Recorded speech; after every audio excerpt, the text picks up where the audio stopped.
સુરત જિલ્લાના પલસાણા તાલુકાના જોડવા ગામે કરુણ ઘટના પ્રકાશમાં આવી હતી। જોડવા ગામ સ્થિત આરાધના ડ્રીમ સોસાયટીમાં પારિવારિક ઝઘડો હત્યામાં પરિણમ્યો હોવાની ચોંકાવનારી ઘટના સામે આવી છે।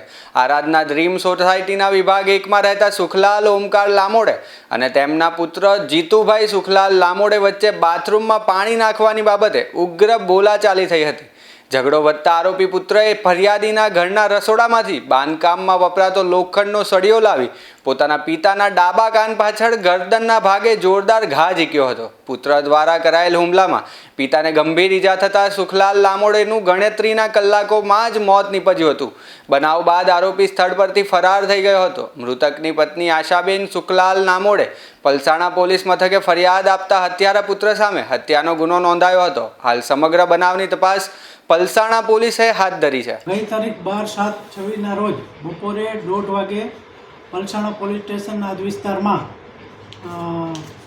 જે ફરિયાદી છે તે આશાબેન સુખલાલ ઓમકાર લામોડે તેઓએ ફરિયાદ આપેલ કે તેમના પતિ સુખલાલ ઓમકાર લામોડે અને તેમના પુત્ર જીતુભાઈ સુખલાલ લામોડે તેઓ બંને વચ્ચે સામાન્ય બોલાચાલી થયેલ। બોલાચાલીનું કારણ એ છે કે બાથરૂમમાં પાણી નહીં નાખવા બાબતે ઝઘડો થયેલો।